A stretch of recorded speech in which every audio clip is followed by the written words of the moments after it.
From his Clarehaven stables in Newmarket, John Gosden has sent out 3 British and Irish Classic winners in the past 2 seasons and once again looks to have a strong hand to go to war with in 2012. His Classic crop this year is headed by Prix Marcel Boussac winner Elusive Kate.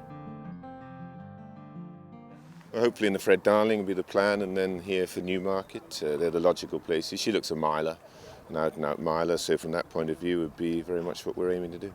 And how's she wintered? Well, she's done well. She wound up top filly in France, co-top in Europe, and but she's strong filly, and obviously a lot of other races on, like Royal Ascot too. So one step at a time, but she's in good order right now. And you're leaning towards the English Guineas rather than the French? Yeah, we are at this stage. Yes.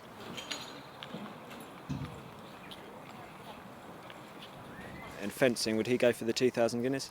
Well, we've got to see how we get on. He'll be in the Craven or the Greenham, and then we'll just take it a step at a time. I think his best trip will probably be 1.25 miles. His mother was that, and his father. So logically, he's that build of horse.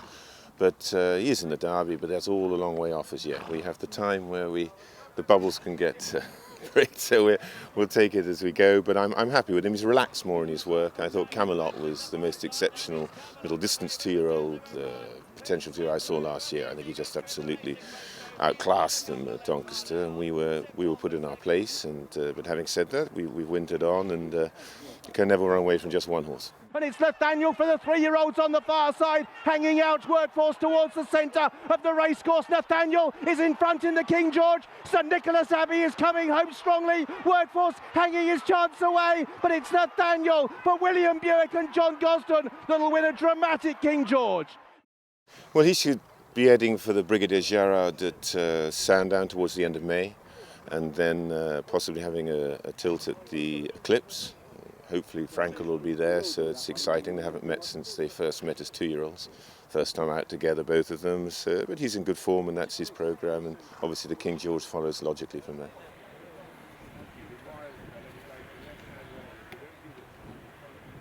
He came back well the other day. He missed a year pretty well, and he won that nicely. We're looking at the John Porter at Newbury, and maybe after that the Yorkshire Cup. And longer term, do you see him as a stayer or a 1.5 mile horse? He's got the speed for 1.5 miles. It's one thing Williams said when he got off the other day. He won over that tight inner track at Kempton, 1.25 miles, and showed a lot of speed. And he said, 1.5 miles is no problem to this horse. You know, he's got a big, good turn of foot when you want it. So I wouldn't be frightened of those races. No.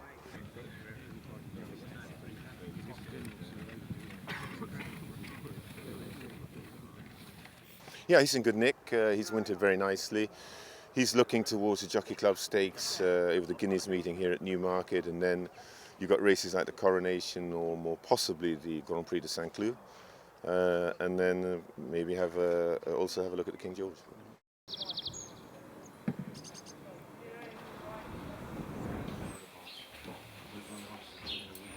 Starscope, she won her maiden well here at the back end, and Gathering won hers a little earlier, also well. They're both looking at a race like the Nell Gwyn at Newmarket, and I'm happy with the pair of them at this stage. They're good moving, light frame fillies. It's a little bit cold at the moment, so we hope we can keep them warm and blooming.